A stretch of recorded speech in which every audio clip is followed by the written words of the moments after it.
দুনিয়ার জীবন কি জীবন, চোখের সামনে অহরহ এগুলো ঘটনা দেখছি আমরা। যাচ্ছে খুব সাদাল্লাদ করে, বর বিয়ে করতে যাচ্ছে, কার অ্যাক্সিডেন্ট, শেষ, ডেড। কিছু সাহাবী তো এমনও ছিলেন, বদরের যুদ্ধ করতে এসেছেন, হাতের মধ্যে কিছু খেজুর আছে, খেজুর খাচ্ছেন, খোরমা খেজুর খাচ্ছেন, তখন নবী সাল্লাল্লাহু আলাইহি ওয়াসাল্লাম দাঁড়িয়ে ভাষণ দিচ্ছেন যে ওয়াসাবিকু ইলা মাগফিরাতিম মির রাব্বিকুম ওয়া জান্নাহ। ওই যে আয়াতটা আছে, তোমরা এগিয়ে চলো তোমাদের রবের ক্ষমার দিকে এবং জান্নাতের দিকে, আরদুহা কাআরদিস সামাই ওয়াল আরদ, যার প্রশস্ততা আসমান এবং জমিনের সমান। সাহাবী খেজুর খেতে খেতে খেজুরটা ফেলে দিলেন।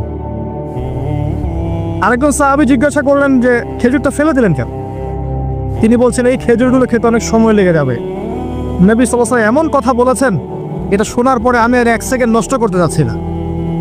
খেজুর ফেলে দিয়ে যুদ্ধে ঝাঁপিয়ে পড়লেন, দেন শহীদ হয়ে জান্নাতে চলে গেলেন। তারাও তো মৃত্যুর স্বাদ গ্রহণ করেছেন, তাই না? আর একজন ইহুদি ব্যক্তি উহুদের যুদ্ধের দিন সকালবেলা মুসলিম হয়েছে। ইহুদিরা তো আমাদের চিরশত্রু, আপনারা জানেন। এটা জানার জন্য ডক্টরেট করার দরকার নেই, থিসিস করার দরকার নেই। প্যালেস্টাইনের দিকে দেখেন বুঝতে পারবেন, ফিলিস্তিনকে দেখেন বুঝতে পারবেন। অ্যামনেস্টি ইন্টারন্যাশনাল বলে একটা সংস্থা আছে না, এরা পর্যন্ত দেখলাম গতকালকে রিপোর্ট দিয়েছে যে বিগত এই 50-60 বছর ধরে এরা ফিলিস্তিনদের উপর যা নির্যাতন করেছে, এটা মানবতার ইতিহাসে কখনো করা নাই।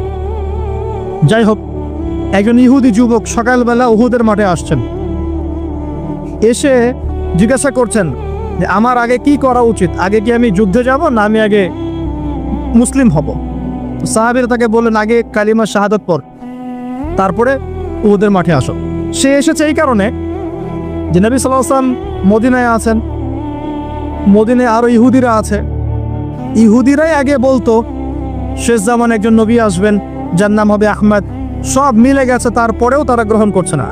এই ছেলে সত্য চিনতে পেরেছে, সে চলে আসছে সত্যের কাছে, এসে ইসলাম কবুল করে যুদ্ধ করলো, শহীদ হয়ে গেল।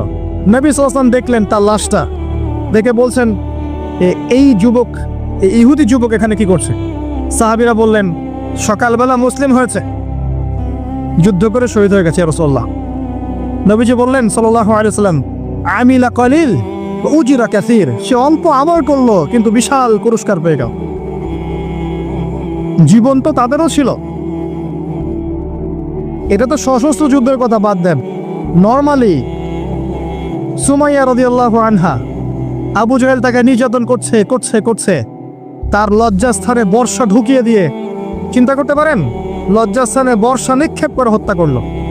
সুমাইয়া রাদিয়াল্লাহু আনহা দেখতে কালো বর্ণের, চেহারা সুন্দর নয়, হয়তো বা আপনার মতো সুন্দর নয়, জান্নাতে এখন হাসছে ইনশাআল্লাহ তাআলা।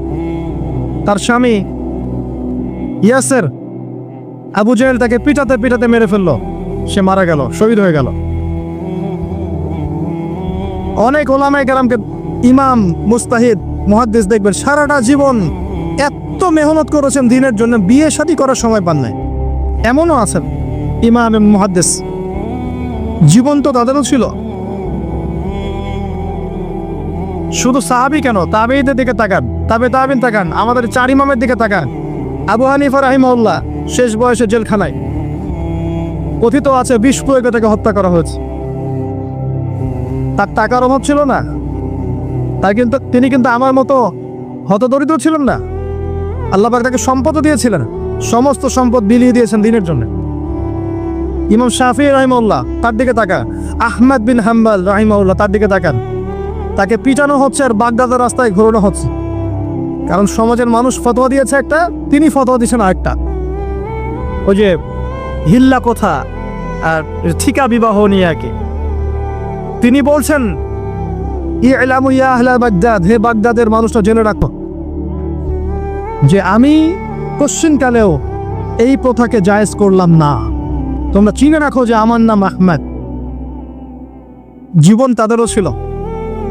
ইমাম মালিক রাহিমাহুল্লাহ, তাকে এত মার দেওয়া হয়েছিল, হাত বাঁধতে পারতেন না নামাজের মধ্যে, নামাজে হাত বাঁধতে পারতেন না।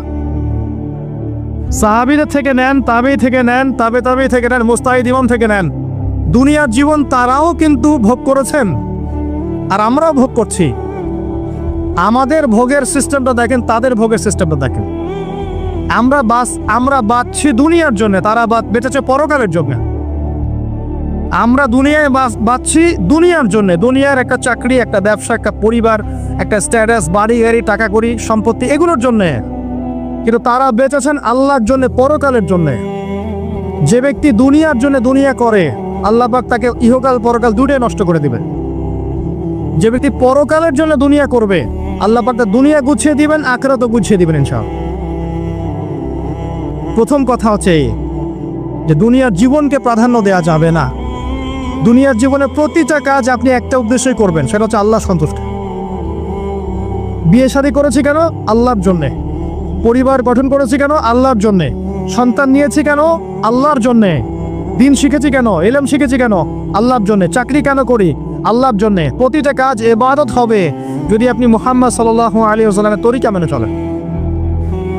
একটা বিষয় বোঝার বাকি আছে আমাদের, দুনিয়ার জীবনটা 1 সেকেন্ডের জীবন। আল্লাহ পাক সূরা হাদীদের মধ্যে বলেছেন, ই'লামু আন্নামাল হায়াতুদ দুনিয়া লা'iবুন ওয়া লাহু ওয়া জিনাতুন ওয়া তাফাখুরুন বাইনাকুম ওয়া তাকাসুরুন ফিল আমওয়ালি ওয়াল আওলাদি কামাসালি গায়যিন আ'জাবাল কুফফারা নাবাত সুম্মা ইয়াহিজু ফাতারাহু মুসফারান সুম্মা ইয়াকুনু হুতামা ওয়া ফিল আখিরাতি আযাবুন শাদীদ ওয়া মাগফিরাতুন মিনাল্লাহি ওয়া রিদওয়ান ওয়া মাল হায়াতুদ দুনিয়া ইল্লা মাতাউল গুরুর। আল্লাহ পাক বলছেন, জেনে রাখো তোমরা সবাই, এই জমিনবাসী, এই দুনিয়ার হায়াতটা খেলা। খেলা মানে কি দেখেন, ছোট্ট বাচ্চারা খেলা ছাড়া কিছু বোঝে? ওর কাছে দুনিয়া ওইটাই। দুনিয়ার প্রথম স্টেজ খেলা। বললাহ একটু বড় হবে, যখন কিশোর হবে, ওর কাছে ঠাট্টা হাসি তামাশা, ডোন্ট কেয়ার, দুনিয়াতে কোনো কিছু নেই, খাওয়া দাওয়া ফুর্তি করো, লাভ নেই। আর একটু বড় হবে, ওয়া জিনাতুন তাফাখুরুন বাইনাকুম ওয়া তাকাসুর। একটু বড় হবে, তখন বাড়ি গাড়ি, স্ট্যাটাস, সৌন্দর্য, চাকচিক্য, প্রতিযোগিতা, তাফাখুরুন বাইনাকুম ওয়া তাকাসুর। এভাবে দুনিয়ার জীবন যাচ্ছে। এই এক্সাম্পলটা আল্লাহ পাক দিয়েছেন এমনভাবে যে একটা ভূমি ছিল অনুর্বর, বৃষ্টি হলো, সেখানে সবুজ শ্যামল ফসল ফলতো। এক পর্যায়ে ফসলটা আস্তে আস্তে হলুদ বর্ণ ধারণ করলো এবং সেটাকে কেটে ফেলা হলো, তারপর শুধু খড়কুটা বাকি থাকলো। এই হলো দুনিয়ার জীবনের এক্সাম্পল।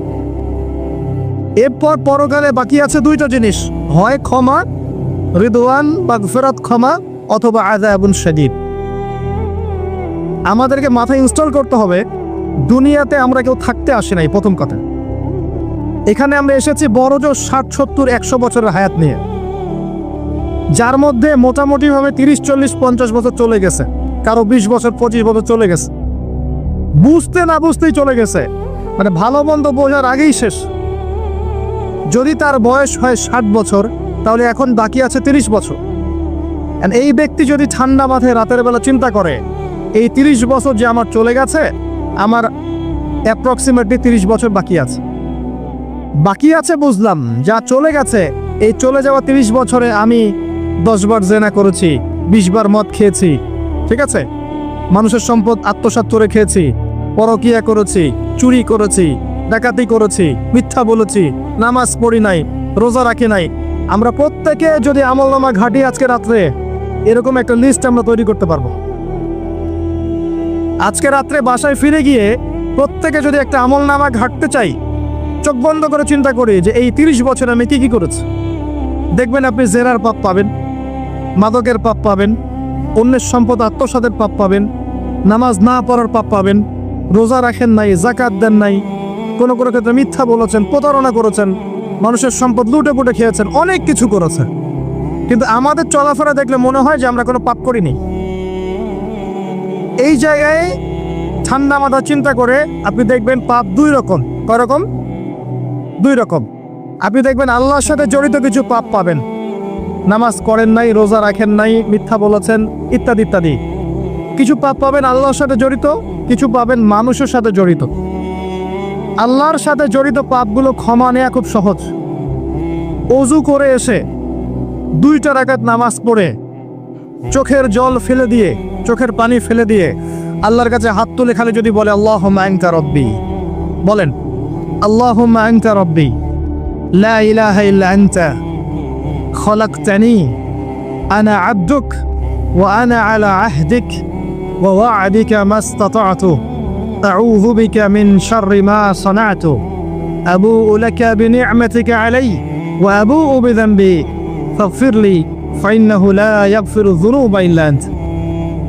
এটা না পারেন অ্যাটলিস্ট আস্তাগফিরুল্লাহাল্লাযী লা ইলাহা ইল্লা হুয়াল হাইয়ুল কাইয়ুম 3 বার চোখের পানি ফেলে দেন, আল্লাহর কাছে ওয়াদা করেন আল্লাহ যা করেছি ছেড়ে দিব, আগামী যতদিন বেঁচে থাকবো কোরআন এবং সুন্নাহর বাইরে এক চুল যাব না ইনশাআল্লাহ।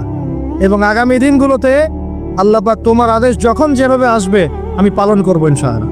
যদি আল্লাহ পাক মনের মধ্যে খুলুসিয়াত দেখেন যে তাওবাতান নাসুহা করছে, মন থেকে তওবা করছে, আল্লাহ পাক আপনার সমস্ত গুনাহগুলোকে নেকিতে কনভার্ট করতে পারে।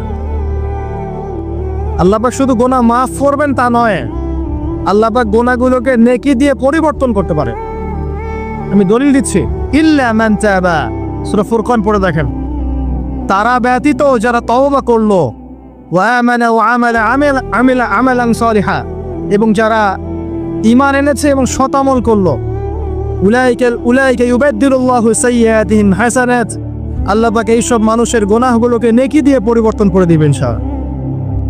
আমাদের নবী মুহাম্মদ সাল্লাল্লাহু আলাইহি ওয়াসাল্লাম দিনে 70 বার, কোন বর্ণনা এসেছে 100 বার তওবা করতেন, 100 বার পড়তেন আস্তাগফিরুল্লাহ ওয়া আতুবু ইলাইহি, আস্তাগফিরুল্লাহ ওয়া আতুবু ইলাইহি। যার আগের কোনো পাপ নাই, পিছনের কোনো পাপ নাই, দিনে 100 বার তওবা করতেন। আমরা একটা রাত এভাবে চিন্তা করেছি যে আমার পাপ কি কি, আজকে রাতে গিয়ে চিন্তা করে দেখবেন আপনি একটা পাপে পরিপূর্ণ একটা আমলনামা পাবেন। এবার আপনি চিন্তা করেন যে আপনি যদি আগামী 30 বছর বাঁচেন বা 40 বছর বাঁচেন, এই সময়টাকে আপনি কিভাবে মূল্যায়ন করতে চান। প্রথম একটা মূলনীতি বলেছি, দুনিয়ার জীবনকে প্রাধান্য দেয়া যাবে না। ওয়া মা হাযিহিল হায়াতুদ দুনিয়া ইল্লা মাতাউল গুরুর, সম্পূর্ণ মরিচিকা দেখেছেন? দুনিয়ার জীবন যে কি জিনিস, যারা আল্লাহর পথে পরীক্ষার সম্মুখীন হয়েছে ওরা জানে, মানে কিচ্ছু না, মানে মুহূর্তে আল্লাহ পাক ইহকাল পরকালের ফয়সালা করে ফেলবে। আমরাও বুঝবো, এটা আমরা বুঝবো না এমন নয়।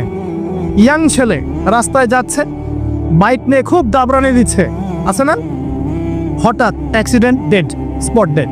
এটা দুনিয়ার জীবনটা। সারা জীবন দুনিয়ার পিছনে ছুটেছে, শেষ বয়সে হতাশ, কিছুই পেলাম না, পাবে না, কারণ আল্লাহর পথে না চললে শেষ বয়সে গিয়েও কিছু পাবেন না। যন্ত্রণা, হতাশা, গ্লানি ছাড়া, তখন দেখবেন আত্মহত্যা করে শেষ, ডেড। একটা কথা বলছিলাম যে আপনি চলার পথে কোরআন সুন্নাহর প্রতিকূলে আমল, আকীদা, মানহাজ, মুআমালাত এগুলো দেখলে কি করবেন? কোরআন সুন্নাহকে অগ্রাধিকার দিবেন নাকি চলমান বিষয়কে অগ্রাধিকার দিবেন? ইবাদত করতে এসে দেখছেন আমলের নামে বেদাত চলছে, কি করবেন? বেদাতীদের সাথে আপোষ করবেন না কোরআন সুন্নাহয় ফিরে আসবেন? আপনি তাওহীদের ক্ষেত্রে দেখছেন মানুষ ইসলামের নামে শিরক করছে, এখন আপনি কি সংখ্যাগরিষ্ঠ মানুষকে অগ্রাধিকার দিবেন না কোরআন সুন্নাহর কাছে আসবেন? অর্থনৈতিক জীবনে গিয়ে দেখছেন মানুষ বেশিরভাগই হারাম রিজিক খাচ্ছে। এখন আমি যদি বলি যে দুনিয়ার জীবনে টিকে থাকতে হলে আমাকে এগুলোতে গায়ে আপোষ করে চলতেই হচ্ছে, তাহলে কিন্তু কোশ্চিনকালেও কোরআন সুন্নাহকে প্রাধান্য দেয়া হলো না। তখন আপনি কি করবেন? পরিবার চালাতে গিয়ে দেখছেন যে পরিবারের বেশিরভাগ লোক আপনার কথা শোনে না। আপনি কোরআন এবং সুন্নাহকে দিয়ে পরিবার চালাতে চান, তারা পশ্চিমা সংস্কৃতি দিয়ে পরিবার চালাতে চান, হিন্দি সিরিয়াল দিয়ে, গান বাজনা, ডুগি তবলা এগুলো দিয়ে, বেনামাজি, নামাজ রোজার খবর নাই, তালিম নাই, ইসলামিক নৈতিকতা নাই, কিচ্ছু নাই, জীবনের কোনো উদ্দেশ্যই নাই। এরকম পরিবার নিয়ে আপনি চলছেন, কি করবেন? কাকে প্রাধান্য দিবেন? খুব ডিফিকাল্ট প্রশ্নগুলো কিন্তু, এবং এগুলো প্র্যাকটিক্যাল, এগুলো হচ্ছে। এখন চাকরি খুঁজতে গেছেন, আপনি দেখছেন যে ঘুষ না দিলে চাকরি পাচ্ছেন না, কি করবেন আপনি তখন? পড়াশোনা করতে গেছেন, ছেলে মেয়ের ফ্রি মিক্সিং, জেনা ছাড়া পড়াশোনাই করতে পারছেন না, কি করবেন তখন? ইউনিভার্সিটিতে গেছেন, ইউনিভার্সিটি পরিবেশগুলো দেখছেন, ইসলাম কোথায় আর ইউনিভার্সিটি কোথায়, কি করবেন আপনি তখন? প্রত্যেকটা জায়গায় আপনাকে সিদ্ধান্ত নিতে হবে যে আমি প্রতিটা জায়গায় কোরআন এবং সুন্নাহর সাথে আপোষ করব নাকি চলমান এই জাহিলিয়াতের সাথে আপোষ করব, কোনটা করব? বিশ্বাস করেন, যখন আপনি মনের মধ্যে এই চেতনা লালন করতে পারবেন এবং আল্লাহ আপনাকে হেদায়েত দিবেন যে হ্যাঁ, কোরআন সুন্নাহই সমস্ত সমস্যার সমাধান এবং এর মধ্যে আল্লাহ পাক প্রতিটা বিষয়ের সলিউশন নাজিল করেছেন, আপনি মেনে নেবেন, চলবেন, তখন আপনি বাধা পাবেন, প্রচুর বাধা পাবেন। প্রথম বাধা পাবেন আপনার পরিবার থেকে, এরপরে বাধা পাবেন আপনার সমাজ থেকে, বাধা পাবেন ধর্ম নেতাদের থেকেও, পরবর্তীতে বাধা পাবেন ফেরাউন নমরুদদের থেকে। কি করবেন? ডিসিশনগুলো খুব ইম্পর্টেন্ট, কারণ মনে রাখবেন কবরে 3টা প্রশ্ন হবে। মান রব্বুক, সেই উত্তর দিতে পারবে যে পৃথিবীতে আল্লাহর সাথে শিরক করে নাই। সিম্পল, যে তাওহীদের উপর ছিল, শিরক করেনি, উত্তর দিতে পারবে ইনশাআল্লাহ রব্বি আল্লাহ। পৃথিবীতে যে আল্লাহর সাথে শিরক করেছে সে কোশ্চিনকালে উত্তর দিতে পারবেন। শিরক করে মারা গেছে, তওবা করে নাই, উত্তর দিতে পারবে না ইনশাআল্লাহ। মা দীনুক, পৃথিবীতে যে দিন ইসলামকে চূড়ান্ত সত্যরূপে মেনে নেয়নি, পরিপূর্ণ দিন পালন করার চেষ্টা করে নাই, কোশ্চিনকালেও মা দীনুক উত্তর দিতে পারবে না। ইসলামকে ঠাট্টা বিদ্রুপে ছলে হাসি তামাশা গ্রহণ করেছে, সে কখন উত্তর দিতে পারবে না। মান নবিয়ুক, পৃথিবীতে যে ব্যক্তি নবী সাল্লাল্লাহু আলাইহি ওয়াসাল্লামের সুন্নাহ মেনে চলেনি, জীবনে চলার পথে নবীর সুন্নাহকে পরোয়া করে নাই, অন্যের আদর্শ গ্রহণ করেছে, সে কোশ্চিনকালেও মান নবিয়ুক উত্তর দিতে পারবে না। কারা পারবে তাহলে? 1 নম্বর তাওহীদ পন্থীরা পারবে, 2 নম্বর যারা পরিপূর্ণরূপে ইসলাম পালন করেছে এরা পারবে, 3 নম্বর যারা মুহাম্মদ সাল্লাল্লাহু আলাইহি ওয়াসাল্লামের সুন্নাহর উপর টিকে ছিল এরা পারবে। ওয়ামা খালাকতুল জিন্না ওয়াল ইনসা ইল্লা লিয়াবুদুন, শুধুমাত্র ইবাদত করার জন্যই আল্লাহ পাক জিন এবং মানুষ জাতিকে সৃষ্টি করেছেন। আপনাকে আল্লাহ পাক এই হায়াতটা দিয়েছেন, এখন বাকি সময়টা চিন্তা করেন আগামী 30-40 বছর কিভাবে কাটাতে চান। দুনিয়ার জন্য বাঁচবেন না আল্লাহর জন্য বাঁচবেন? যদি আল্লাহর জন্য বাঁচতে চান, সর্বশেষ হেদায়েত আল কোরআন এবং সর্বশেষ নবী মুহাম্মদ সাল্লাল্লাহু আলাইহি ওয়াসাল্লাম, এর বাইরে কিচ্ছু নাই ভাই। সারা দুনিয়ার মানুষ মিলে যদি বলে যে কোরআন সুন্নাহর মধ্যে আছে সুদ হারাম কিন্তু সুদ হালাল, হালাল হালাল, কোশ্চিনকালে হালাল হবে না। সারা দুনিয়ার মানুষ একটা মাঝে যদি এসে বলে সুদ হালাল, সুদ ভালো, কোশ্চিনকালে হালাল হয়ে যাবে না, হারামই থেকে যাবে। সারা দুনিয়ার মানুষ যদি বলে পর্দা করার দরকার নাই, এটা সেকেলে সেকেলে সেকেলে, এটা সেকেলে হয়ে যাবে না, এটা ফরজ থেকে যাবে।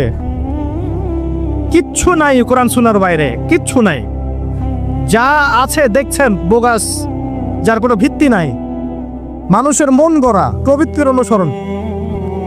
এখন আপনি যখন কোরআন এবং সুন্নাহর কাছে আসতে চাইবেন, তখন কিন্তু আপনি চতুর্দিক থেকে বাধা পাবেন। এই পথ চলাটা এত সহজ হবে না। হ্যাঁ, কাদের জন্য সহজ হবে? যারা প্রোটেস্ট্যান্ট মুসলিম হবে। কি মুসলিম? প্রোটেস্ট্যান্ট মুসলিম। এটা কেমন?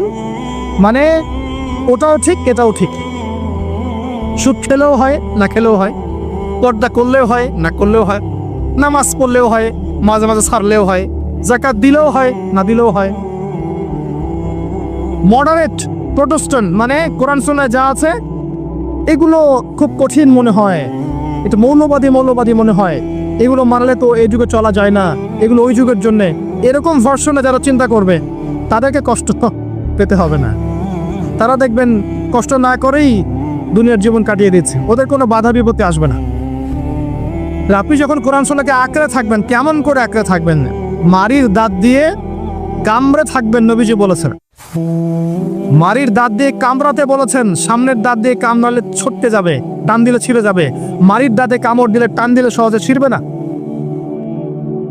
এভাবে থাকলে আপনার মাথা আসবে। এখন আপনার সামনে দেখবেন আপনি কিছু ফিতনা এবং কিছু সলিউশন। আপনি নিয়াত করেছেন যে আপনার যে গুনাহগুলো হয়েছে এগুলো থেকে আপনি তওবা করবেন, ইনশাআল্লাহ আগামী দিনগুলো আপনি কোরআন এবং সুন্নাহ অনুসারে চলবে। এই কথার সাথে একমত আছেন তো? এখন চলতে গিয়ে দেখবেন যে আপনি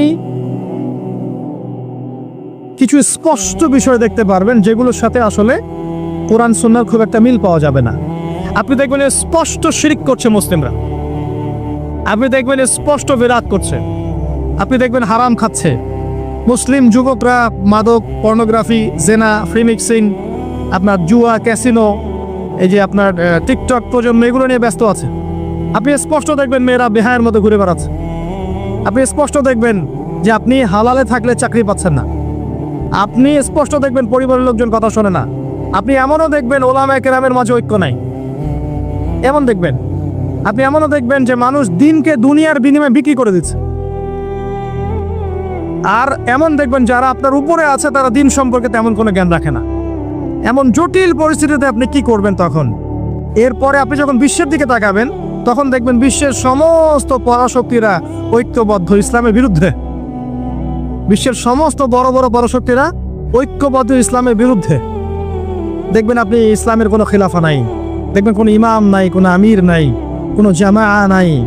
দেখবেন আপনি সেই রকম সলফে সালেহিনের যুগের মতো সৌর্যবীর্য, ব্যক্তিত্ব, গায়রত কিছু নেই। মনে হবে যেন আমরা দাসত্বের শৃঙ্খলা আবদ্ধ হয়ে গেছে। তখন আপনি কষ্ট পাবেন মনে মনে। আপনার মধ্যে ইমান থেকে থাকলে আপনি কষ্ট পাবেন, ভিতর থেকে কষ্ট ফিল করবেন। যদি প্যারালাইজড রোগী হয়ে থাকেন তাহলে কষ্ট ফিল করবেন না। চেতনা থাকে দিনের, কষ্ট ফিল করবেন। তখন আপনার স্ট্রাগল শুরু হবে। তখন আল্লাহ যদি আপনাকে বুঝ দেন, আল্লাহ দেখবেন আপনি কি করেন। আপনার মেধা দিয়ে আল্লাহ আপনি কি করেন, আপনার অর্থ দিয়ে আপনি কি করেন, আপনার হায়াতটা দিয়ে আপনি কি করেন, আপনার এই যে জনবল দিয়ে আপনি কি করেন, আল্লাহ আপনাকে যা দিয়েছেন তা দিয়ে আপনি দিনের জন্য কি করছেন, আল্লাহ পাক তখন দেখবেন। এই জায়গায় আমি আপনাকে কিছু সলিউশন বলছি। এটা শুধু আপনাকে বলছি তা নয়, আমি নিজেও এটা ফিল করি, লালন করি। আর আমি এমন কিছু বলবো না যা আমি নিজে আপনার জন্য পছন্দ করি না। যেটা আমি নিজের জন্য পছন্দ করি সেটাই আপনাকে বলবো। প্রথম কথা, এখানে আপনাকে গাইডেন্স দিবে আল কোরআন।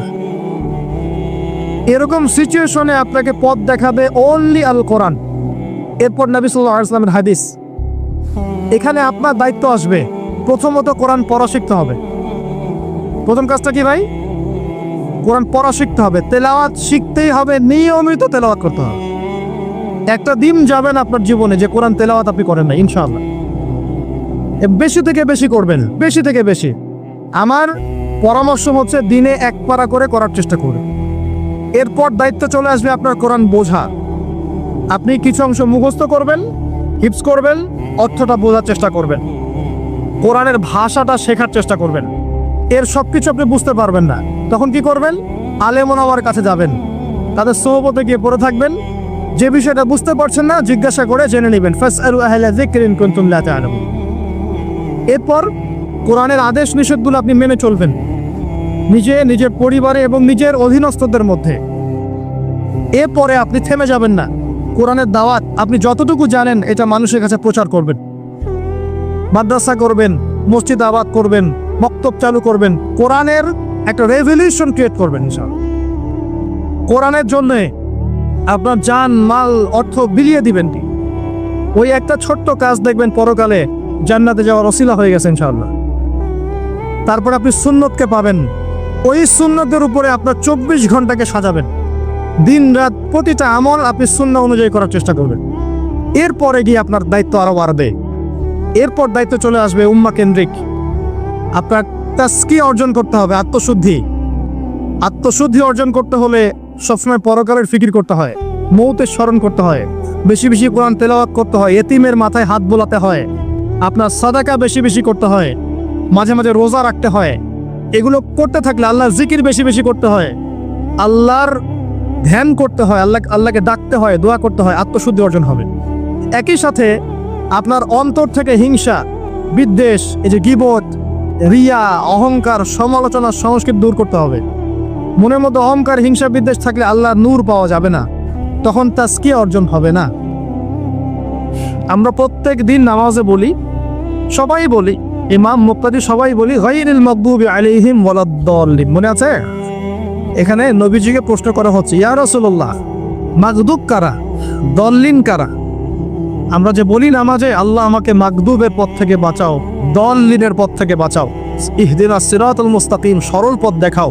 তো ইয়া রাসূলুল্লাহ সাল্লাল্লাহু আলাইহি ওয়াসাল্লাম, এই মাগদুব কারা আর দল্লিন কারা? নবীজি বলছেন, এক বাক্যে বলছেন, শোনো, আল মাগদুব হচ্ছে হুমুল ইয়াহুদি, তারা হচ্ছে ইহুদি জাতি। কারা? ইহুদিরা কোথায় আছে এখন? হ্যাঁ, নামটা পড়ে থাকবে তো। আচ্ছা, ও কিন্তু আমার শক্তিশালী, আর ওরাই কিন্তু দাজ্জালকে অনুসরণ করবে, এটা মাথায় রাখেন। আচ্ছা, আর অনেকদিন বলছি দাজ্জাল বিশ্ব শাসন করবে, মানে কি? বিশ্বের প্রত্যেকটা ডিপার্টমেন্ট শাসন করবে।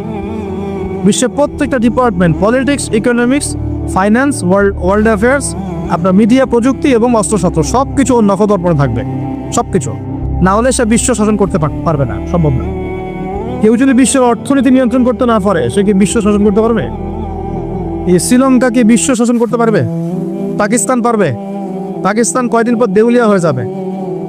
পাকিস্তান কয়দিন পর কি হবে?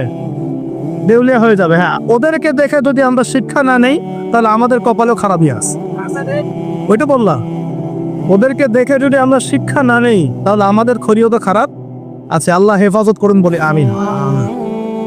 তো যেটা বলছিলাম, বিশ্ব শাসন করতে হলে বিশ্বের সব ডিপার্টমেন্ট শাসন করতে হবে, কি হবে না? হবে। এখন আমরা সূরা ফাতিহায় পড়ি, গায়রিল মাগদুবি আলাইহিম, আল্লাহ তুমি আমাদেরকে ইহুদিদের পথ থেকে বাঁচাও। ওয়ালাদ দল্লিন, দল্লিন মানে নবীজি বলছেন হুমুন নাসারা, তারা হলো ওই নাসারা বা খ্রিস্টান জাতি যারা বলে যে আল্লাহর সন্তান আছে। বলে না, আল্লাহ পাকের সন্তান আছে? আমরা কি বলি? লাম ইয়ালিদ, তিনি কাউকে জন্ম দেননি, কারো কাছ থেকে জন্ম। কিন্তু এই যে 200-300 কোটি খ্রিস্টান বলছে যে আল্লাহর সন্তান আছে, না বুঝবি। এই জন্য ওরা দল্লিন, পথভ্রষ্ট। দল্লিন মানে কি? পথভ্রষ্ট। তো নবীজি স্পষ্ট বলছেন যে গায়রিল মাগদুবি আলাইহিম ওয়ালাদ দল্লিন। এখানে মাগদুব আর দল্লিন মানে হচ্ছে, মাগদুব হলো ইহুদিরা গজবপ্রাপ্ত, আর দল্লিন হচ্ছে নাসারা বা খ্রিস্টান।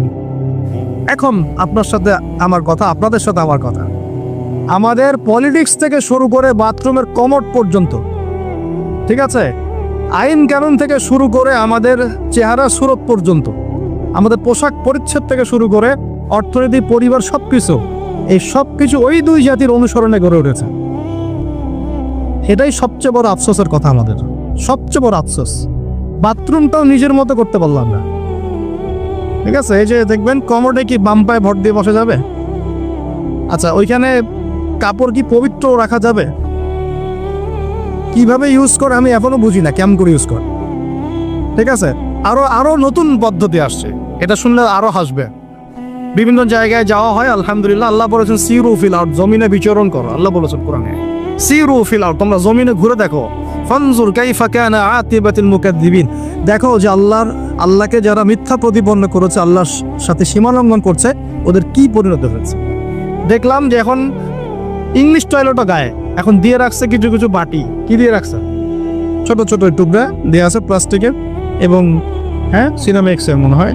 ওইখানে দাঁড়ায় দাঁড়াই করতে হবে, 1 নাম্বার করলে দাঁড়ায় দাঁড়াই করতে হবে, এবং সবগুলো একই মাপের দেওয়া আছে। এখন যদি ব্যক্তির কারো হাইট হয় 6 ফিট, কারো 5 ফিট, কারো 4 ফিট, কারো 2 ফিট, 3 ফিট, এই পার্থক্য কিভাবে সে মেকআপ করবে আল্লাহ ভালো জানে। এটা কেমন করে ম্যাচ করবে আল্লাহ ভালো জানে। কাউকে টুলের উপর দাঁড়ায় করতে হবে, কাউকে নিচু হয়ে করতে হবে, মানে মাপ তো একই। আরও যে কি কি দেখতে হবে আল্লাহ ভালো জানে। তো প্রিয় ভাইরা, বাথরুম করতে গিয়ে যদি নবীর সুন্নাহ মতো করেন, এখান থেকে কথাগুলো আসছে। যদি বাম পা দিয়ে ঢোকেন, বাম পায়ে ভর দিয়ে বসেন, দেখবেন ইস্তেঞ্জা করেও শান্তি পাচ্ছেন। নবীর প্রতিটা সুন্নত বৈজ্ঞানিক, যে সুন্নত আপনি পালন করবেন, আপনি বৈজ্ঞানিক উপকারিতাও পাবেন ইনশাআল্লাহ। এই একটু আগে এক ভাই বলছিল, আপনি তো খানি না হুজুর, 1 চামচ কি 1.5 চামচ ভাত খাচ্ছেন, খানি না। তাই আমি বললাম যে আমি কম খাওয়া হুজুর, কারণ নবী সাল্লাল্লাহু আলাইহি ওয়াসাল্লাম কি শিখিয়েছেন? তিনি বলেছেন আমরা যা খাই না, তিনি নবী হওয়ার পরে মনে হয় সেটাও খেতে পারেন নাই। বিশ্বাস করছেন না? এরকম 3-3টা মাসের চাঁদ চলে যেত, নবী সাল্লাল্লাহু আলাইহি ওয়াসাল্লামের বাসায় চুলাও জ্বলে নাই। আর আমাদের তো একবেলা যদি না খাই, তাহলে আল্লাহর উপর কত শেকায়াত, কত অভিযোগ, তাই না ভাই? আচ্ছা, তারপরে তিনি বলছেন একজন ব্যক্তির এতটুকু খাওয়াই যথেষ্ট যে কোমর, মেরুদণ্ডটা সোজা করতে পারে, আল্লাহর ইবাদত করতে পারে। আর যদি তোমাদের খেতেই হয়, তাহলে পেটটাকে 3 ভাগ করে খাবে। কয় ভাগ? 1 ভাগ খাবার রাখবে, 1 ভাগ পানি খাবে, আর 1 ভাগ এই শ্বাস প্রশ্বাস চলাচলের জন্য ফাঁকা রাখবে। কয়জন এর উপর আমল করে দেখাতে পারে? কতজন মানুষ আছে? আর যারা একদম গোগ্রাসে খায়, এদের ব্যাপারে কোরআনে এবং হাদিসে কিন্তু মারাত্মক কথা আছে। আল্লাহর নবী সাল্লাল্লাহু আলাইহি ওয়াসাল্লাম বলেছেন যে তোমরা খুব বেশি ঢেকুর তোলো না। কি করো না? একজন সাহাবী খুব ঢেকুর উঠাত, সাহাবী না আসলে, উনি পাশ দিয়ে যাচ্ছিলেন, খাবার দাবার খেয়ে পাশ দিয়ে যাচ্ছিলেন। নবীজি তার ঢেকুর তোলা দেখে বলছেন যে তোমরা বেশি ঢেকুর তুলবে না, কারণ দুনিয়াতে যে ব্যক্তি বেশি পেট পুরে খাবে কাল কিয়ামতের মাঠে সে সবচেয়ে বেশি ক্ষুধার্ত থাকবে। বলেন না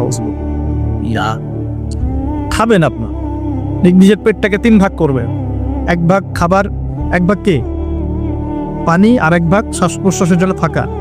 আর এই ব্যাপারে একটা কথা বলে দেই, শেষ জামানায় কিন্তু খাবারগুলো সব করাপ্টেড হয়ে যাবে। কি হবে? খাবার ভেজাল হবে, ভেজাল। এটা দলিল সূরা কাহাফে আছে, আমি এটা ব্যাখ্যা করবো না আজকে। আছে, আমি ব্যাখ্যা করবো না, শুধু ইন্ডিকেশন দিচ্ছি। 309 বছর ঘুমিয়েছিলেন আসহাবুল কাহফ। কত বছর? 309 বছর ঘুম থেকে উঠেই তারা প্রথম যে অনুভবটা করেছেন সেটা হলো তারা ক্ষুধার্ত। তারা কি ক্ষুধার্ত? দেখেন 309 বছর পর যদি আপনি ঘুম থেকে ওঠেন, আপনার কাছে এই দুনিয়াটা আজীব মনে হবে, হবে না? কিন্তু ওনারা ক্ষুধার্ত, পকেটে কিছু মুদ্রা ছিল, যেই মুদ্রাগুলোর মান 309 বছরও কমে যায় নাই। কমে গিয়েছে না। এখন আপনি আপনার মুদ্রা নিয়ে ঘুমান 300 বছর, দেখেন তারপর কি হয়। কি হবে? টাকা থাকবো না যাইবো গা? আচ্ছা, তারপরে শুনেন, এরপরে উঠেই তারা বলছে ফালিয়ানজুর আইয়ুহা আজকা তুআমা, এই মুদ্রাগুলো দিয়ে বাজারে কাউকে পাঠাও, তোমাদের 9 জন 10 জনের মধ্যে একজনকে বাজারে পাঠাও। ফালিয়ানজুর, সে যেন বাজারে গিয়ে দেখে আইয়ুহা আজকা তুআমা, কোন খাবারটা পবিত্র খাবার, ফ্রেশ খাবার।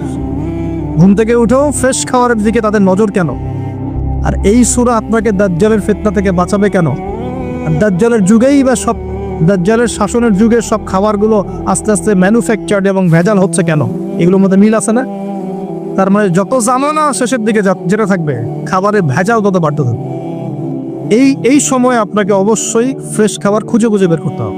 খাবার আগে মানুষ খেত, খাবারের মধ্যেই চিকিৎসা ছিল, তাই না? রোগের আরোগ্য ছিল।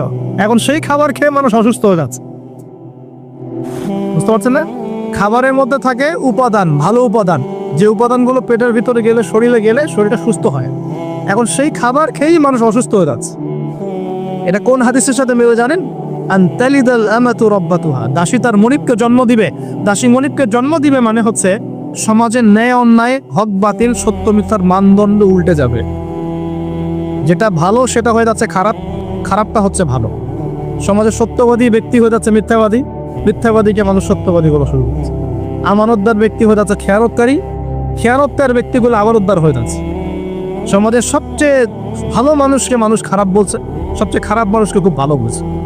উল্টে যাচ্ছে, খেয়াল করে দেখেন, উল্টে যাচ্ছে। বাবা এখন বাবার হাতে ছেলে মায়ের খাচ্ছে, ছেলের হাতে মা মায়ের খাচ্ছে, এরকম হচ্ছে না? যাকে একটা দায়িত্ব দিয়ে রাখবেন, এবং তোমার উপর আমি বিশ্বাস করলাম, দায়িত্ব দিলাম, সে আপনার বিশ্বাস ভঙ্গ করে রেখে দিচ্ছে।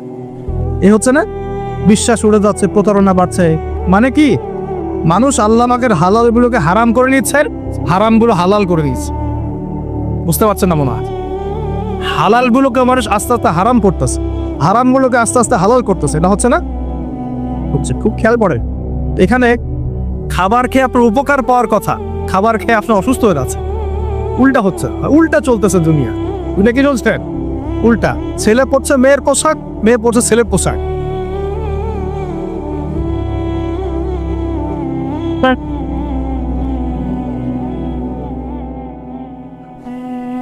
বিসমিল্লাহির রহমানির রহিম।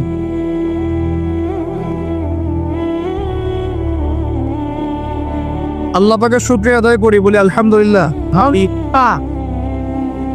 নবী সাল্লাল্লাহু আলাইহি ওয়াসাল্লামের প্রতি দরুদ পেশ করি, বলে আল্লাহুম্মা সাল্লি আলা মুহাম্মদ, আল্লাহুম্মা বারিক আলা মুহাম্মদ। সম্মানিত উপস্থিতি, যে কথা বলছিলাম, পরিবেশটা একটু রক্ষা করেন। আমরা খুব লম্বা করব না, গুছাই শেষ করছি ইনশাআল্লাহ। বসেন। আমরা যে পয়েন্টটা ছিলাম সেটা হলো যে আমরা যদি আমাদের জীবনের প্রতিটা কাজ 2টা শর্ত মেনে চলি, তাহলে প্রতিটা কাজ কি হবে বলেন? ইবাদত হবে। কি হবে? ইবাদত। শর্ত নাম্বার 1, প্রত্যেকটা কাজ করতে হবে আল্লাহর সন্তুষ্টির জন্য। কার সন্তুষ্টির জন্য? আর 2 নাম্বার, প্রত্যেকটা কাজ করতে হবে একজন ব্যক্তির আদর্শে। তার নাম কি? মুহাম্মদুর রাসূলুল্লাহ সাল্লাল্লাহু আলাইহি ওয়াসাল্লাম। এখন সব কাজ বলতে কি শুধু নামাজ, রোজা, হজ, যাকাত, না জীবনের সব কাজ? এই একটা জিনিস যদি বুঝতে পারি, আমাদের আজকের ওয়াজ সফলের জল। আমরা আমাদের জীবনের প্রতিটা কাজ আমাদের প্রিয় নবী মুহাম্মদ রাসূলুল্লাহ সাল্লাল্লাহু আলাইহি ওয়াসাল্লামের তরিকা মতো করবো ইনশাআল্লাহ। রাজি আছেন ইনশাআল্লাহ? তাহলে এখন বলেন, 5 ওয়াক্ত নামাজ নবীর তরিকায় পড়া যাবে তো ইনশাআল্লাহ? নবীর তরিকায় নামাজ মানে ধীর স্থির ভাবে নামাজ। আমি এই তর্কে যাব না, হাত বাঁধবেন কোথায়, ঠিক আছে? ওই তর্ক সবাই করে না, ওই তর্ক সবাই করে না। এই মাসআলাগুলোকে নিয়ে যারা মুফতি আছেন তারা কথা বলেন, আমি মুফতি নই, অতএব এই মাসআলাগুলোকে নিয়ে আমি আপনাদের সাথে কোনো কথা বলছি না। আমি বলছি আপনাদেরকে, নামাজ প্রতিষ্ঠা করা, কায়েম করার মানে হচ্ছে নামাজটা হতে হবে নবীর মতো খুশু খুজুতে। খুশু খুজু কি জিনিস? নামাজটা ধীর স্থিরভাবে হবে। নামাজে কি পড়ছি সেটা বোঝার চেষ্টা করতে হবে, নামাজে কি বলছি আল্লাহর সাথে সেটা বোঝার চেষ্টা করতে হবে। নামাজে রুকুর অর্থ কি, তাসবিহ কি, সেজদায় আমি কি পড়ি, 2 সেজদার মাঝখানে দোয়ার অর্থ কি, তার সামনে দোয়া মাসুরের অর্থ কি, নামাজের সেজদায় আমি বেশি বেশি দোয়া করতে পারছি কিনা, নামাজ পড়েও আমি গুনাহ থেকে বেঁচে থাকতে পারছি কিনা, এই বিষয়গুলো বেশি ইম্পর্টেন্ট। আমি কি বুঝাতে পারছি? নামাজ ধীর স্থিরভাবে, রিল্যাক্সে, তাড়াহুড়ো নাই, বুঝে বুঝে পড়ার চেষ্টা করবে। আল্লাহ পাক তৌফিক দান। যারা নামাজ হরি ছেড়ে দেই তাদের জন্য একটা হাদিস। নবী সাল্লাল্লাহু আলাইহি ওয়াসাল্লাম বলেছেন, মান তারাকা সালাতান মুতাআম্মিদান ফাকাদ কাফা। মনে রাখবেন, নবীজি বলেছেন, কেউ যদি তার উপরে অর্পিত ফরজ নামাজ ছেড়ে দেয়, নামাজ পড়াকে জরুরি মনে করে না, ফাকাদ কাফারা, সে ব্যক্তি কুফরি করলো। বল নাউজুবিল্লাহ। নামাজকে ছাড়বো ভাই ইনশাআল্লাহ? আল্লাহ পাক এবার সবাইকে 5 ওয়াক্ত নামাজি বানিয়ে দেন বলি আমি। এবং রমজান মাস আসার আগেই নামাজের স্পিড আবার ঢুকতে হবে, পারবো ইনশাআল্লাহ? আল্লাহ আমাদের সবাইকে কবুল করুন বলি আমিন। এবং রমজান মাসে সুস্থতার সাথে রোজা রাখার তৌফিক দান করুন। হ্যাঁ, রমজানের শব্দটা যখন এসেই গেল, আর দুটো কথা বলি। রমজান মাসের সবচেয়ে বড় বৈশিষ্ট্য হচ্ছে এই মাসে আল্লাহ পাক কোরআন নাজিল করেছেন। কি করেছেন? এখন সারা বিশ্ব জুড়ে একটা ইস্যু চলছে না, কোরআন ইস্যু, কোরআন পুড়িয়ে দেয় ইস্যু, ঠিক আছে? যে কোরআন পুড়িয়ে দিয়েছে, আমার দৃষ্টিতে তার চেয়ে বড় অধম সেই ব্যক্তি যে মুসলিম পরিবারে জন্মগ্রহণ করেও কোরআন তেলাওয়াত করা শেখে না। হয়তো আমার কথা বুঝতে পারছেন। কোরআন একজন পুড়িয়ে দিয়েছে, যদি আমার ক্ষমতা থাকতো ওর গর্দান নামাই দিতাম, কিন্তু তার চেয়েও বড় অপরাধী আমার কাছে আছে, আমাদের চোখে আছে। কে? যে মুসলিম পরিবারে 20, 30, 40 বছর থেকে আছে, মুসলিম সমাজে, মুসলিম পরিবারে নামাজে যায়, ইমামদেরকে চেনে, আলেমদের সাথে সম্পর্ক আছে, এরপরেও সে কোরআন তেলাওয়াত করতে পারে না। এ বড় অপরাধী আমার কাছে। কে বড় অপরাধী? এটা লজ্জার না? একটা মুসলিম পরিবারের থেকে আমি কোরআন তেলাওয়াত করতে জানবো না, লজ্জার না? নাকি আপনারা সেই সব শায়েখ হতে যাচ্ছেন যে কোরআন তেলাওয়াতও করতে জানে না, বাহাসের জন্য ডাকে মানুষকে? দেখেন নাই এরকম আছে না? মনে হয় যেভাবে ইসলাম পালন করা যাবে। ইসলামের জ্ঞান অর্জনের প্রথম ধাপটাই হচ্ছে বিশুদ্ধ করে কোরআন তেলাওয়াত করা। প্রথম ধাপ কি? আগে বিশুদ্ধ করে কোরআন তেলাওয়াত করা শিখতে হবে। এরপরে আসবে কোরআন হিফজের ব্যাপার, আরবি ব্যাকরণ শেখার ব্যাপার, কোরআনের তাফসীর করার ব্যাপার, হাদিসের ইবারত পড়ার যোগ্যতা অর্জন করা। আস্তে আস্তে আকীদা পড়বে, উসুলের বই পড়বে, ফিকহের বই পড়বে, তারপর এই যে আপনার কুতুবে সিত্তা পড়ে শেষ করবে। তারপরে গিয়ে সে মাশাআল্লাহ একজন দাঈ, আলেম, মুফতি এগুলো হচ্ছে, আলহামদুলিল্লাহ। তো শুরুটা কোত্থেকে হচ্ছে? কোরআন বিশুদ্ধ করে তেলাওয়াত করা। এই শুরুটাই যদি আমাদের ঠিক না হয়, তাহলে কি কোরআন ঘরে রেখে খালি চুমু খেলে হবে? কোরআন কি খালি চুমু খাওয়ার জন্য? কোরআন থেকে তাবিজ লেখার জন্য? কোরআন বাবা মারা গেলে কোরআন তেলাওয়াত করবে এই জন্যে? 40 দিন কোরআন তেলাওয়াত করবে এই জন্যে? কেউ মারা গেল, ব্যাস আমরা কোরআন দিয়ে একটা মাহফিল করে দিলাম, ব্যাস সব হয়ে গেল? আস্তাগফিরুল্লাহ। আল্লাহ পাক আমাদের সবাইকে যেন কোরআন তেলাওয়াত শেখার তৌফিক দান করেন। একটা চ্যালেঞ্জ গ্রহণ করেন যে আমি নিজে কোরআন তেলাওয়াত করা শিখবো, আরো 10 জনকে শিখাবো। বাড়া যাবে না? এই একজন প্রত্যেকে যদি নিজে শিখি আর প্রত্যেকে যদি 10 জন করে শিখাতে পারি, শোনেন, প্রত্যেকে যদি নিজে শিখি, এবং নিজ নিজ পরিবার বা নিজের আমার আন্ডারে যাওয়া আছে, মনে করেন আপনি একজন একটা গার্মেন্টসের মালিক, আপনার আন্ডারে অনেক মানুষ চাকরি করে না, নিজে নামাজ পড়লেন, নিজে কোরআন তেলাওয়াত করা শিখলেন, আপনি যদি তাদেরকে নৈশকালীন কোরআন শেখান, সবার নেকি আপনি পাচ্ছেন না? আপনার পরিবার আছে, পরিবারে আপনি নামাজ পড়েন, এখন আপনি কোরআন তেলাওয়াত করতে জানেন, এখন আপনার মা, বোন, স্ত্রী, সন্তানদেরকে আপনি শেখালেন, এই পুরো পরিবারটা কোরআন ওয়ালা হলো না? একটা সমাজের দায়িত্বশীল আমি। হ্যাঁ, চেয়ারম্যান সাহেব মনে করেন বললেন যে আমি নামাজ পড়ি, আমি কোরআন তেলাওয়াত করতে জানি, আমি এলাকার সব মানুষকে কোরআন তেলাওয়াত করা শেখাবো ইনশাল্লাহ। পারা যাবে না?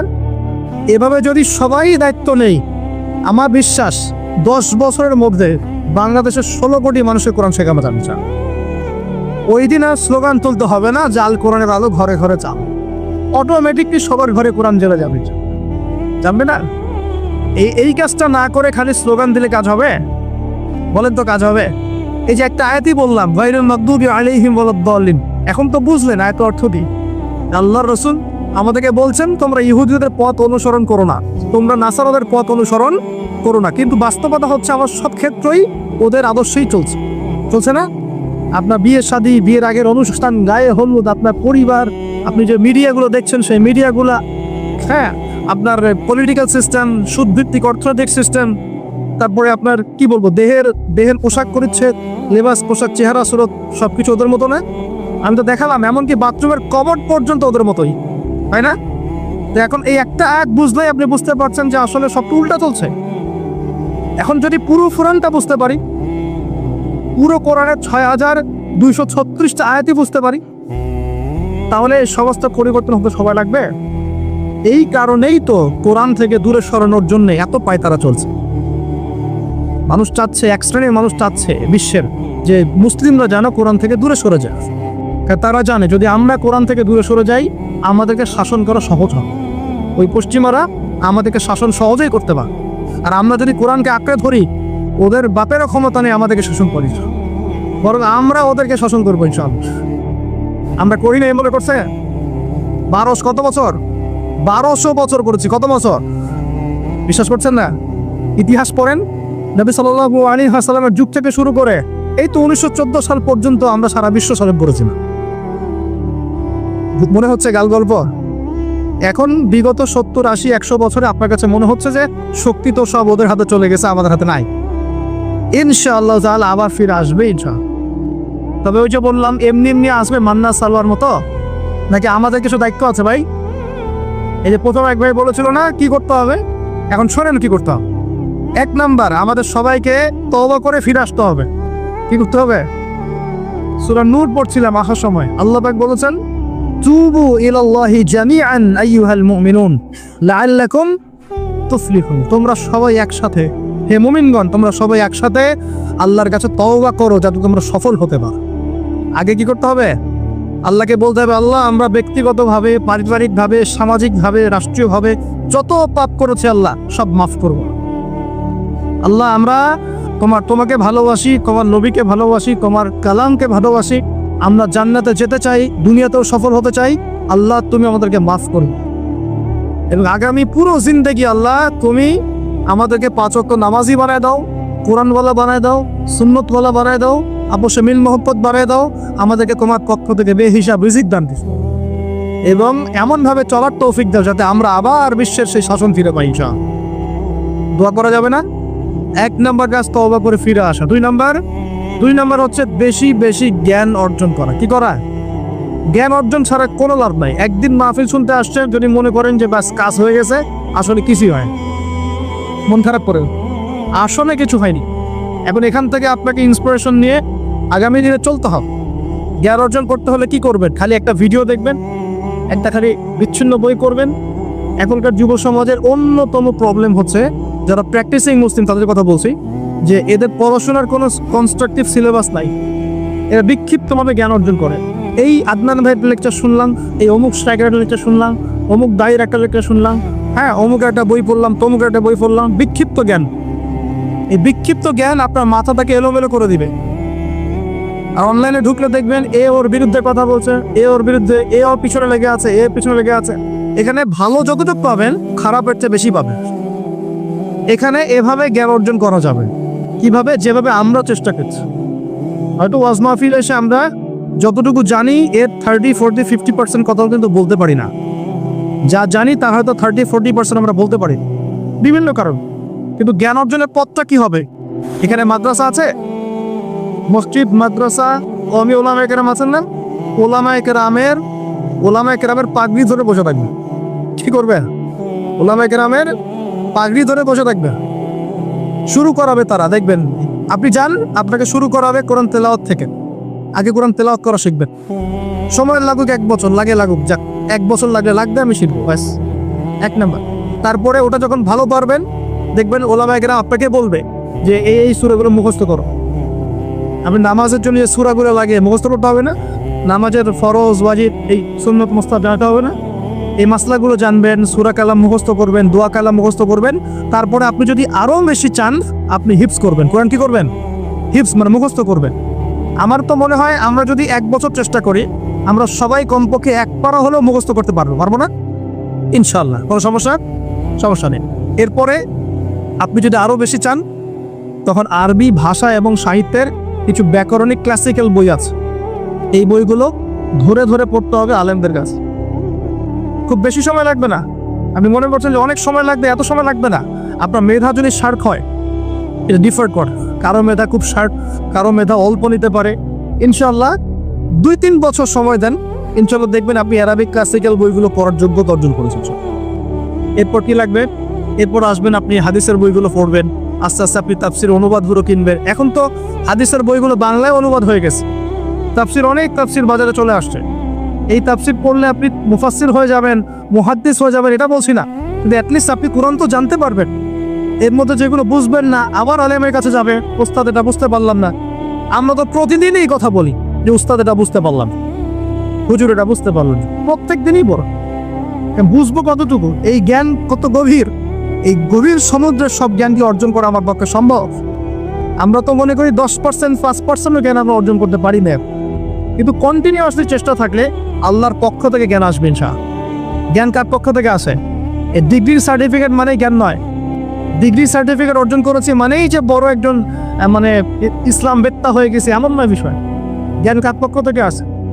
আর অনেক বড় বড় ডিগ্রি অর্জন করেও যদি মনের মধ্যে রিয়া, অহংকার এগুলো থাকে, তাহলে ওই জ্ঞানেও কোনো লাভ নেই। লাভ আছে? ইবলিসের কি জ্ঞানের কোনো লাভ আছে? ও কিন্তু বড় আবেদ ছিল, অহংকারের কারণে পথভ্রষ্ট হয়ে গেছে। আল্লাহ মাফ করুন। তো এভাবে প্রচেষ্টা চালান, আল্লাহর কাছে বেশি বেশি দোয়া করেন। প্রত্যেক দিন বলবেন রব্বি জিদনি ইলমা। কি বলবেন? রব্বি জিদনি ইলমা। বলবেন রব্বি ইশরাহ লি সাদরি ওয়া ইয়াসসির লি আমরি ওয়াহলুল উকদাতাম মিন লিসানি ইয়াফকাহু কওলি আল্লাহুম্মা ফাক্কিহনি ফিদ-দীন ওয়া আল্লিমনি আত-তা'উইল। এগুলো দোয়া করবেন। এই দোয়াগুলো করতে থাকলে দেখবেন ইনশাআল্লাহ জ্ঞান পাবেন, আল্লাহর পক্ষ থেকে জ্ঞান পাবেন। তো তওবা করার পর প্রথম কাজ কি ভাই?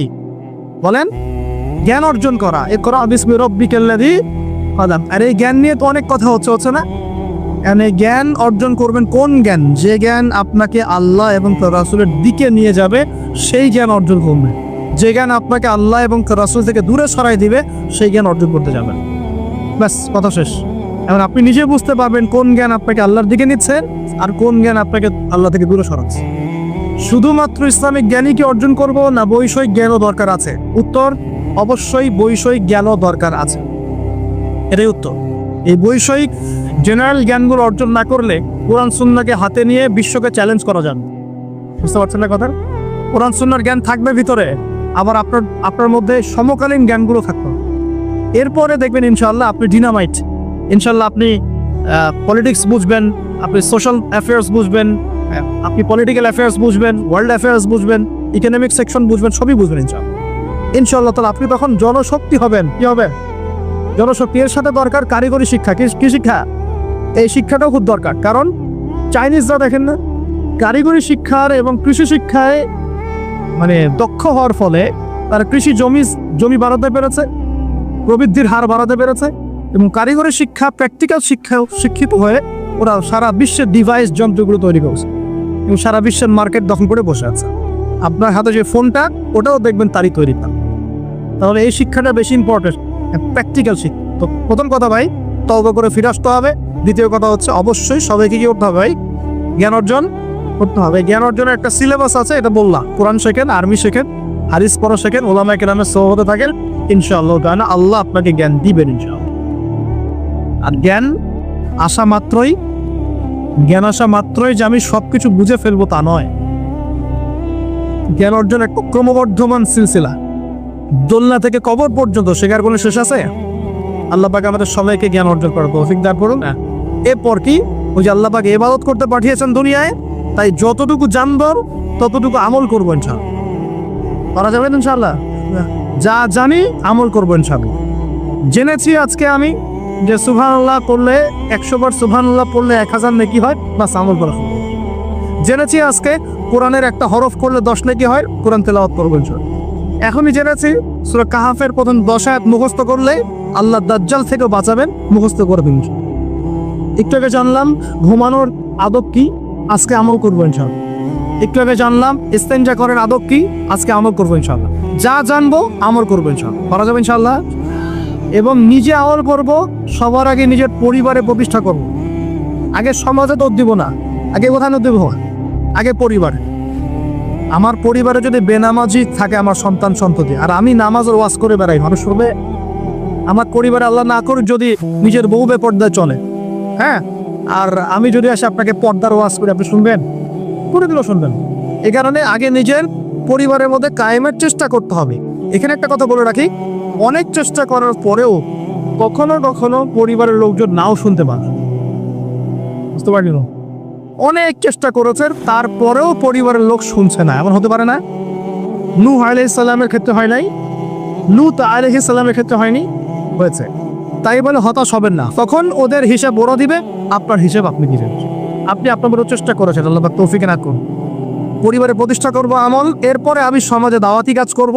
দুটো কাজ করব, এক আমর বিল মারুফের কাজ করব, সবাইকে সৎ কাজে আদেশ করব, সৎ কাজে আদেশ করব। আর দুই তানহাউনা আনিল মুনকার ওয়া নাহি আনিল মুনকার, এই কাজ করব, মানুষকে আমি অন্যায় থেকে নিষেধ করব ইনশাআল্লাহ। কেন? কারণ আল্লাহ পাক সূরাতুল আলী ইমরানের 110 নম্বর আয়াতে বলেছেন, কুনতুম খায়রা উম্মাহ, তোমরা হচ্ছে শ্রেষ্ঠ জাতি। তোমরা মানে আমরা, উম্মতে মুহাম্মদ। তোমাদের কাজ তিনটা। কুনতুম খায়রা উম্মাহ উখরিজাত লিন-নাস, তোমাদেরকে মানব জাতির কল্যাণের জন্য বের করা হয়েছে। তা'মুরুনা বিল মা'রুফ, তোমরা সবাই মানুষকে সৎ কাজে আদেশ করবে।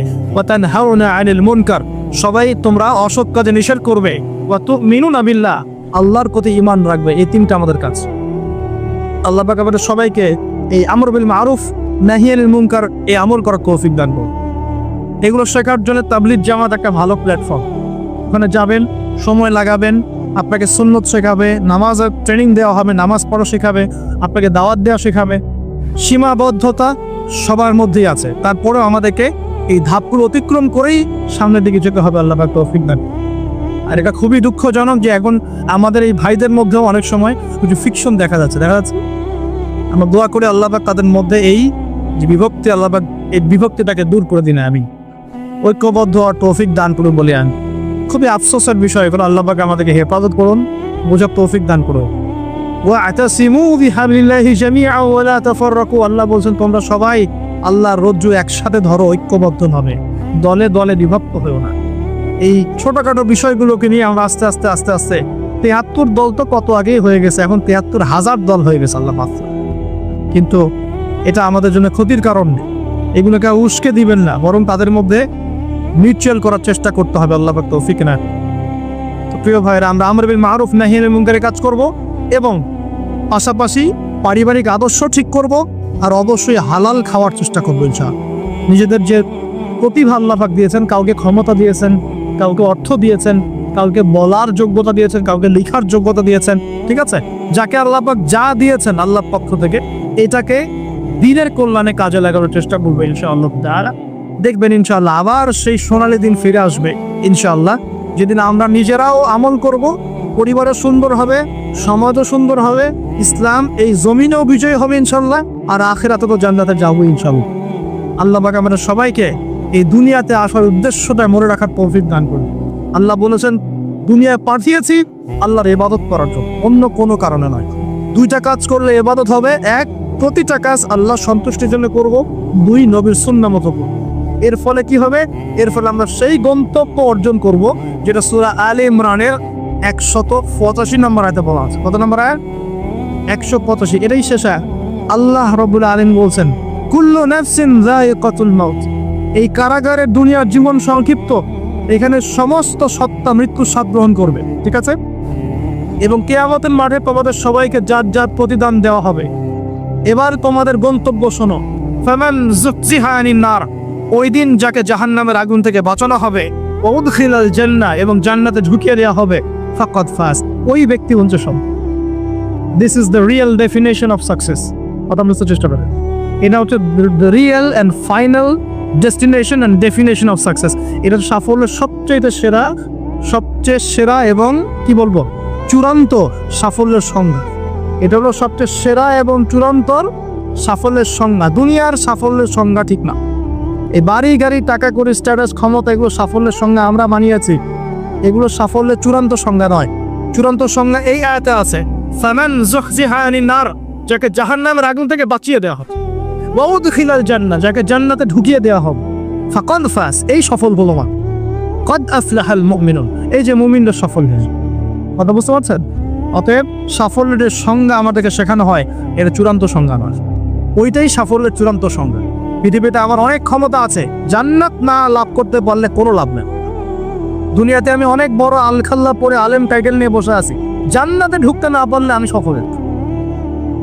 দুনিয়াতে আমাকে মানুষ অনেক বড় কিছু বলছেন, এই মুফাসসিরে কোরআন, হাবি জাবি ইত্যাদি ইত্যাদি, এগুলোর সাথে আমার কোনো সম্পর্ক নেই। আমরা তালেবে ইলম, জ্ঞানের ছাত্র, জান্নাতে ঢুকতে না পারি এগুলো কিছুই না মাটি। দুনিয়াতে আপনাকে অনেক বড় অর্থনীতিবিদ বলা হচ্ছে, বুদ্ধিজীবী, বিশাল কিছু, আপনি একদম ক্ষমতাধর, বিশ্ব নেতা, জান্নাতে ঢুকতে না পারলে আপনি ব্যর্থ। জান্নাতে ঢুকতে না পারলে আপনি খবর আছে, পুলসিরাত পার না হতে পারলেই সমস্যা আছে, শেষ, সব শেষ। ফেরাউনের কথা মনে করেন, কত বড় প্রতাপশালী, এক হুকুমে সারা বিশ্ব জয় করে ফেলে, শেষ, ও যাইতে পারবে না জান্নাতেও, শেষ। আর এখানে একজন ভ্যান চালক বেচারা 5 ওয়াক্ত নামাজ পড়ে, রমজান মাসে রোজা রাখে, সাধ্যমতো দান সৎকা করে, হালাল খায়, মরে গেলে যদি জান্নাতে চলে যায় ও সফল ইনশাআল্লাহ। একজন মুদির দোকানদার, কৃষক, আমাদের এই মিসকিন ভাই, গরিব মানুষ, কৃষি কাজ করে খায়, ব্যবসা করে খায়, ঠিক আছে? মানুষ ভালো মন্দ মনে করে না, মানুষ মনে করে সমাজের কোনো স্ট্যাটাস নাই, দাম নাই, ওর কথা কেউ শোনে না, ও বিয়ের প্রস্তাব দিলে কেউ গ্রহণ করে না, মরে গেলে যদি জান্নাতে যায় ও সফল ইনশাআল্লাহ। আল্লাহ পাক আমাদের সবাইকে কথা বলা বোঝার তৌফিক দান করুন। দুনিয়াতে এসেছি আল্লাহর ইবাদত করার জন্য। এই দুনিয়ার জীবনটা চিরস্থায়ী নয়। এখানে রোল মডেলকে মুহাম্মদ রাসূলুল্লাহ সাল্লাল্লাহু আলাইহি ওয়াসাল্লাম কি কনস্টিটিউশন ফলো করব, কোরআন এবং সুন্নাহ। কে রোল মডেল? আমাদের প্রিয় নবী। কিভাবে আমল করব? 2টা শর্ত মেনে, আল্লাহ সন্তুষ্টির জন্য 2 রাসূলের তরিকা অনুযায়ী। কোন কাজ ইবাদত? জীবনের সব কাজই ইবাদত যদি রাসূলের তরিকা মতো হয়। এখন যদি এই শর্তগুলো পূরণ করতে পারি, তওবা করি, জ্ঞান অর্জন করি, হালাল খাই, পরিবার করি, দাওয়াতি কাজ শুরু করি এবং ইসলামকে আল্লাহর জমিনে প্রতিষ্ঠার চেষ্টা করি, ইনশাআল্লাহ তাআলা ইসলাম আমাদেরকে সহই, ইসলাম দুনিয়াতেও বিজয়ী হবে ইনশাআল্লাহ, আর আমরাও পরকালে জান্নাতে যাব।